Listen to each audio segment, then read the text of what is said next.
RGM founder and director గారు వారు మన మధ్యలో ఉన్నారు. కర్నూలు వారిని కోరుతున్నాం. అందరూ చెప్పండి పడదాం, ఒకసారి చెప్పండి పడండి చేద్దాం.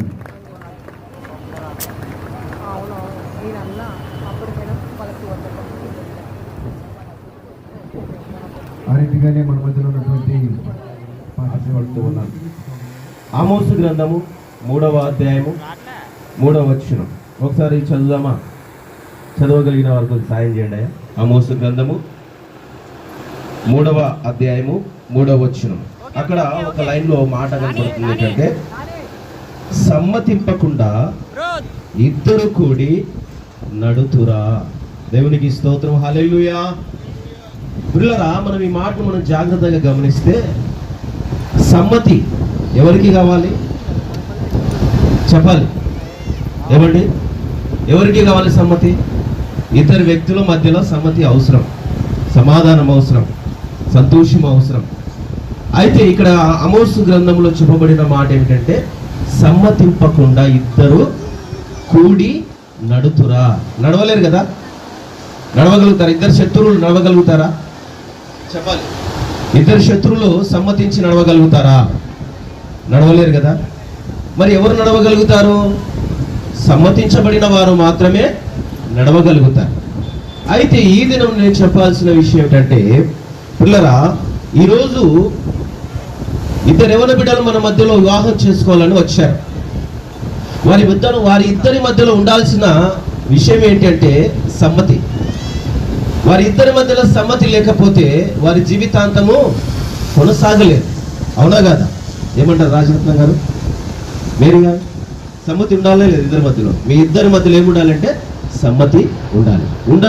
ఉంటేనే మీ జీవితాంతము సంతోషంగా సమాధానంగా కొనసాగగలుగుతారు. కాబట్టి పిల్లరా, ఈరోజు సమ్మతి ఎవరికంటే ఆల్రెడీ వివాహమైన వారు ఉన్నారు, వారి జీవితము సగ కాలము ముగిసి ఉన్నది. అయితే ఈరోజు వారి జీవితం ప్రారంభం. ఇంతవరకు వేరువేరుగా జీవించారు. రాజరత్నం గారు, మేరీ సౌజన్య గారు వేరువేరుగా జీవించారు. అయితే ఈరోజు ఇద్దరు ఒకటిగా కూడి వారి జీవితాంతము కలిసి జీవించవలసిన అవసరత ఎంత మాత్రం ఉంది. కాబట్టి వారి ఇరువురి మధ్యలో సమ్మతి ఎంతో అవసరమని దేవుని దాసునిగా తెలియజేస్తూ ఉన్నాను. ఎందుకు సమ్మతి అవసరం అంటే, వారు జీవితాంతము సంతోషంగా సమాధానంగా ఉండాలి కాబట్టి, మరి లోకములో బ్రతుకుతూ ఉన్నారు కాబట్టి, ప్రాముఖ్యంగా చెప్పాలంటే దేవునితో సమ్మతి పడిన వారై, సమాధాన పడిన వారై, దేవునితో వారు నడిచిన వారై ఉంటూ వారి జీవితాన్ని చక్కగా కట్టుకోవడానికి సమ్మతి ఎంతో అవసరమై ఉంది. అందుకే పిల్లరా, ఈరోజు మరి సహోదరి మేరీ సౌజన్య గారు రాజరత్నం గారి దగ్గర పక్కన కూర్చున్నారంటే మామూలు విషయం కాదండి. ఎవరికి సాధ్యమవుతుందో చెప్పండి? రోడ్డు మీద పోయేవారు వచ్చి ఆ సిస్టర్ని లేపి వేరే వాళ్ళు కూర్చోవడానికి అవకాశం ఉందంటారా? లేదు. ఎందుకని? ఈరోజు నిర్ణయించబడింది ఆయనకు వివాహము జరిగించడానికి. ఆయనకు భార్యగా దేవుడు నిర్ణయించాడు. ఇది మనుషుల ఆలోచన కాదు, మనుషుల తలంపులు ఎంత మాత్రమును కాదు. కాబట్టి దేవుడు నిర్ణయించిన ప్రకారంగా, దేవుని ప్రణాళిక చొప్పున నరుడు ఒంటరిగా ఉండుట మంచిది కాదని దేవుడు ఎంచి, ఆ రోజున ఆదాము ప్రక్కటెముకలో నుంచి, ఎక్కడి నుంచి తీశాడండి? అరికాల్లో నుంచి తీయలేదు, మోకాల్లో నుంచి తీయలేదు, తల్లో నుంచి తీయలేదు, రొమ్ములో నుంచి తీయలేదు. ఎక్కడి నుంచి తీశాడు ఆ ఎముకను? ప్రక్కలో నుంచి తీశాడు. అందుకే ప్రక్కన కూర్చోగలిగింది సౌజన్య. హల్లెలూయా. గట్టిగా చప్పట్లు కొట్టి దేవుని మహిమపరుద్దాం. దేవుని నామానికి స్తోత్రం కలుగును గాక. పక్కలో తీశాడు కాబట్టి సమానంగా పక్కలో కూర్చునింది మేరీ సౌజన్య గారు. అందుకే వారి ఇద్దరి మధ్యన ఉండవలసినది ఏమిటంటే సమ్మతి. సమ్మతి లేకుండా వారి జీవితాన్ని కొనసాగించలేరు అని తెలియపరుస్తూ ఉన్నాను. అయితే పిల్లరా, వీరికి ఒక 9 విషయాలు చెప్పి నేను ముగించేస్తాను. గలతీలకు రాసిన పత్రిక 5వ అధ్యాయము 22వ వచనాన్ని ఒకసారి చదువుకుందాం. ఈ 9 మాటలు చెప్పి నేను ముగించేస్తానండి, సమయం తీసుకోను. అయితే ఆత్మఫలమేమనగా ప్రేమ, సంతోషము, సమాధానము, దీర్ఘశాంతము, దయాళుత్వము, మంచితనము, విశ్వాసము, సాత్వికము, ఆశా నిగ్రహము. హల్లెలూయా. ఇవి ఎవరిలో ఉండాలి చెప్పండి? ఎవరిలో ఉండాలండి? వీరికి అవసరం. ఇవి వీరి జీవితంలో ముందుకు సంతోషంగా సమాధానంగా వారి జీవితాన్ని సాగించడానికి ఇవి అవసరమై ఉన్నాయి. ఈ 9 ఫలాలు వారి జీవితములో ఫలభరితమైనవిగా లేకపోతే వారి జీవితము అర్థంతరంగా మధ్యలోనే ఆగిపోవాల్సి వస్తుంది. అందుకే ప్రేమ ఉండాలి, సంతోషం ఉండాలి, సమాధానం ఉండాలి, దీర్ఘశాంతం ఉండాలి, దయాళుత్వం ఉండాలి, మంచితనం ఉండాలి, విశ్వాసం ఉండాలి, సాత్వికం ఉండాలి, ఆశా నిగ్రహము ఉండాలి. ప్రేమ ఒకరినొకరు ప్రేమించుకోవాలి. ప్రేమ ఏంటంటే ఒకరినొకరు ప్రేమించుకోవాలి. ఒకరు ప్రేమించి ఒకరు ద్వేషిస్తే ఏమవుతుందండి? ఏమవుతుంది? నేను ఇప్పుడు చెప్పినట్టుగా అది మధ్యలోనే ఆగిపోవాల్సి వస్తుంది. కాబట్టి మరి రాజుగారు అలాగే సౌజన్య గారు మరి ప్రేమ కలిగి జీవితాంతము ఆ ప్రేమను కాపాడుకుంటూ ప్రేమను పంచుకుంటూ మరి ఉండాలని మరి మొదటి మాటగా మీ ముందు ఉంచుతూ ఉన్నాను. అలాగే సంతోషము లేకపోతే జీవితాంతము మరి ఇద్దరు కలిసి జీవించలేరు. అవునా అండి? సంతోషము లేకపోతే మరి జీవితాంతము కలిసి వారు జీవించలేరు. ఎందుకంటే ఫిలిప్పీలకు రాసిన పత్రిక, ఈ సంతోషం ఎక్కడ దొరుకుతుందంటే 4వ అధ్యాయం 4వ వచనం. ఫిలిప్పీలకు రాసిన పత్రిక 4వ అధ్యాయం 4వ వచనం. ఎల్లప్పుడూ ప్రభునందు ఆనందించుడి. మరలా అక్కడ అంటున్నాడు అపోస్తలుడైన పౌలు గారు చెప్తున్నారండి ఫిలిప్పీ సంఘానికి. ఈరోజు రాజరత్నం గారికి, మేరీ సౌజన్య గారికి దేవుడు వారికి సెలవిస్తూ ఉన్నాడు. ఎల్లప్పుడూ ప్రభునందు ఆనందించుడి, మరలా చెప్పుదును ఆనందించుడు. ఎవరంతా ఆనందించాలి వీళ్ళు? ఏమండి? లోకములు ఆనందిస్తే ఏమొస్తుంది చెప్పండి? ఏమైనా వస్తుందండి లోకంలో ఆనందిస్తే? రాజరత్నం గారు ఏమైనా వస్తుందా లోకంలో? ఇప్పుడు క్రైస్తవ వివాహం జరిపించుకుంటూ లోక సంబంధమైన జీవితాన్ని జీవించారనుకోండి, అవమానం ఎవరికి? వివాహం జరిపించిన వారికి కాదు కానీ మీకే అవమానం. అందుకే మీరు ప్రభునందు ఆనందించాలి, ప్రభునందు సంతోషించాలి. ప్రభు ప్రేమను కలిగి ఒకరికొకరు ఆ ప్రేమను పంచుకోవాలి. మూడో విషయాన్ని మేము ఏబు గ్రంథము 22వ అధ్యాయం 21వ వచనంలో చూస్తే అక్కడ ఏమంటాడంటే దేవునితో సమాధానంగా ఉండాలి. హల్లెలూయా. అలాగే వీరిరువురు కూడా సమాధానం కలిగిన జీవితాన్ని జీవించాలి. అక్కడ రాయబడిన మాట సమాధానము. మూడవ మాట ఏంటి? సమాధానం. సమాధానము లేకపోతే పిల్లరా వారి జీవితంలో మరి ఎన్నో సమస్యలు ఎదుర్కోవాల్సి వస్తాయి. వారి జీవితానికి సంబంధించిన విషయాలు ఈరోజు మరి అందించడం జరుగుతుంది. పిల్లరా మనం ఎన్నో మరి వివాహాలు చూసాం. మరి ఎంతో మంది వివాహాలు చేసుకున్న వారు ఉన్నారు. వారి జీవితాల్లో కూడా మరి సంతోషము, సమాధానము, ప్రేమ ఇవేవి మరి లేకుండా వారి జీవితాన్ని ముందుకు కొనసాగించలేకపోతున్నారు. కానీ ఇవి ఉండాలి. ఇవి ఉంటేనే సమాధానంగా, సంతోషంగా, మరి ప్రేమగా నడుచుకోగలుగుతారు. దేవునికి స్తోత్రం. హల్లెలూయా. అయితే పిల్లరా 4వ విషయానికి వస్తే దీర్ఘశాంతం. ఏ శాంతం ఉండాలి? రాజరత్నం గారిలో కానీ మేరీ సౌజన్య గారిలో ఏముండాలి? దీర్ఘశాంతం ఉండాలి. దీర్ఘశాంతము లేకపోతే అంతలోనే అయిపోతుంది. కాబట్టి వారు దీర్ఘశాంతము కలిగిన వారై ఇద్దరు ఒకరికొకరు జీవితాంతము నెమ్మదిగా వారు మరి జీవించే వారిగా ఉండాలని దేవుని వాక్యం సెలవిస్తుంది. ప్రసంగి గ్రంథము 4వ అధ్యాయం 9వ వచనం ఒకసారి చదవండియా. ప్రసంగి గ్రంథము 4వ అధ్యాయము ఇద్దరు కూడి ఉండుట మేలు అని రాయబడి ఉంది. ఒకసారి చదవండి అన్నమాట. ప్రసంగి 4:9వ వచనం. ఇద్దరు కష్టము చేత ఉభయులకు అనగా ఇద్దరికి మంచి ఫలము కలుగును గనక ఒంటివాడై ఉండుట కంటే ఇద్దరు కూడి ఉండుట మేలు. దేవునికి స్తోత్రం. హల్లెలూయా. ఎలా ఉండాలి ఇప్పుడు వీరిద్దరు? ఎలా ఉండాలండి? ఇంకా వివాహం అయింది కదా, నీ ఇంటికి నువ్వు వెళ్ళిపో, నా ఇంటికి నేను వెళ్ళిపోతాను రాజరత్నం గారు కానీ సౌజన్య గారు కానీ ఈ విషయాలు చెప్పారనుకోండి, ఎట్లుంటదండి? పెద్దల్ని ముందు కూర్చోబెడతారు. అవునా కదా?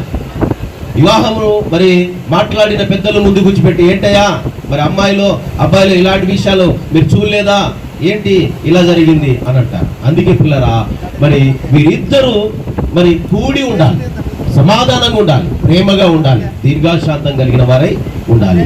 5వ విషయానికి వస్తే దయాళత్వము.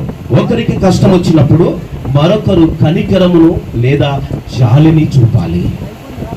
ఒకరికొకరు, మరి భార్యకైనా అలాగే భర్తకైనా కష్టం వచ్చినప్పుడు వారు ఎలా ఉండాలంటే కనికరము చూపేవారిగా ఉండాలని దేవుని వాక్యము సెలవిస్తూ ఉంది. చూడండి 103వ అధ్యాయం కీర్తన గ్రంథము 103వ కీర్తన 13వ వచనములో మనము చూసినట్లయితే పిల్లరా, దేవుడు తన భక్తుల ఎడల జాలి ఎలాగైతే చూపాడు. చదవయ్యా. తండ్రి తన కుమారుల ఎడల జాలి పడినట్లు యెహోవా తన యందు భయభక్తులు గల వారి ఎడల ఏం చేశాడంటే ఆయన జాలి పడును. హల్లెలూయా.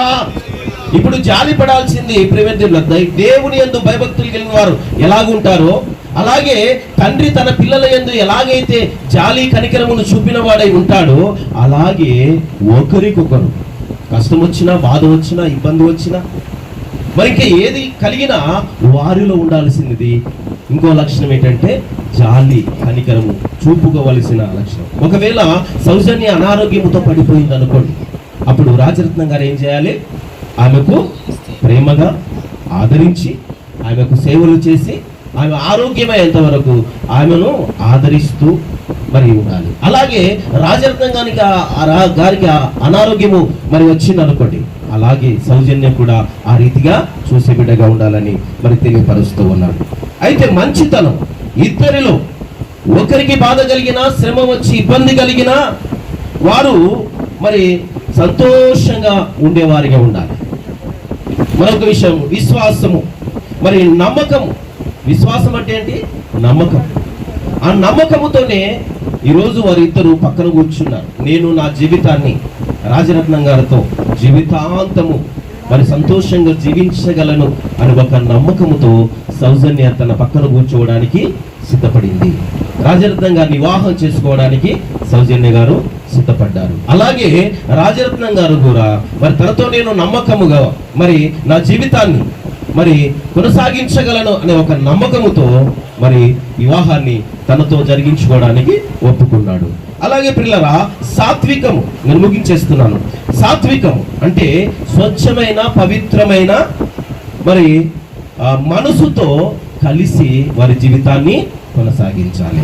అంటే సాత్వికము కలిగిన వారై ఒకరికొకరు నడుచుకుంటూ జీవితములో ముందుకు కొనసాగే బిడ్డలుగా ఉండాలని ప్రభు పేరట మనవి చేస్తున్నాం. అయితే ఒక పిల్లరా, ఒక మాట 3వ అధ్యాయంలో మనం ఆదికాండంలో చూస్తే కుయుక్తి కలిగిన సర్పం వచ్చి ఇది నిజమా అన్నది. అక్కడ ఏముందండి? ఒక క్వశ్చన్ మార్క్ వేసేది. దేవుడు చెప్పాడు ఇద్దరికి ఆ చెట్టు ఫలములు తినొద్దండి అని చెప్పాడు. అయితే ఆ చెట్టు ఫలములు తినమున నిశ్చయముగా చస్తారు అని చెప్పాడు.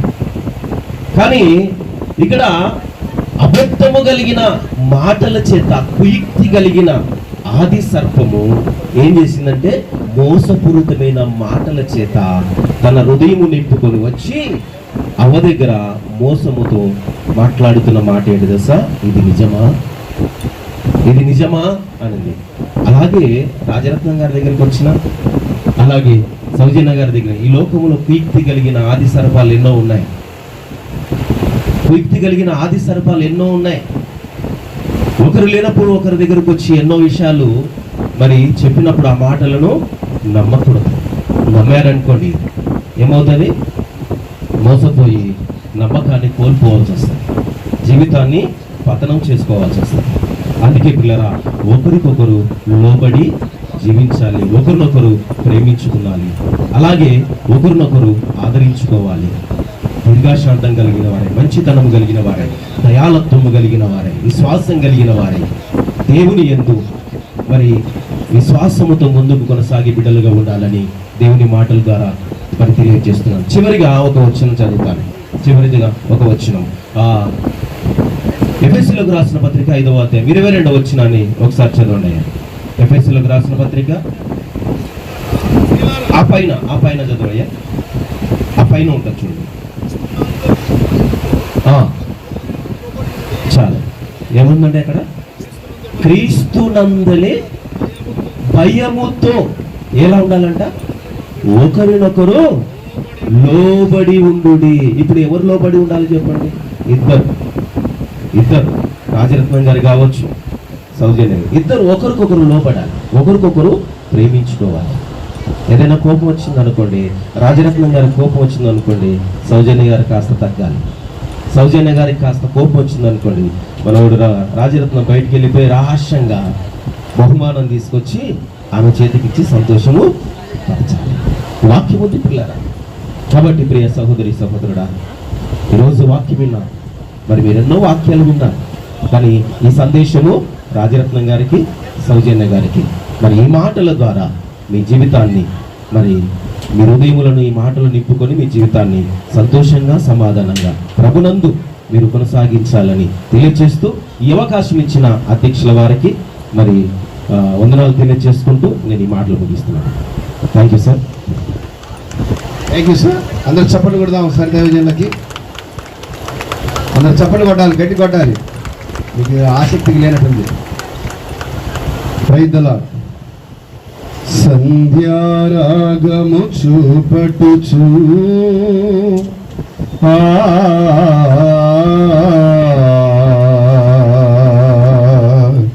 చంద్రబింబము అంత అందము గలదై, సూర్యుని అంత స్వచ్ఛమును కలలు గలదై, వ్యూహిత సైన్య సమభీకరా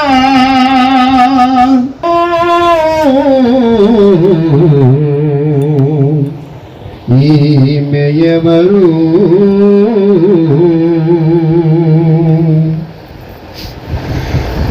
వ్యూహిత సైన్య సమభీకరా రూపిణి ఈమె ఎవరు? వ్యూహిత సైన్య సమభీకరా రూపిణి ఈమె ఎవరు? షారోను పొలములో పుష్పము వంటిది, లోయలలో పుట్టు పద్మము వంటిది. షారోను పొలములో పుష్పము వంటిది.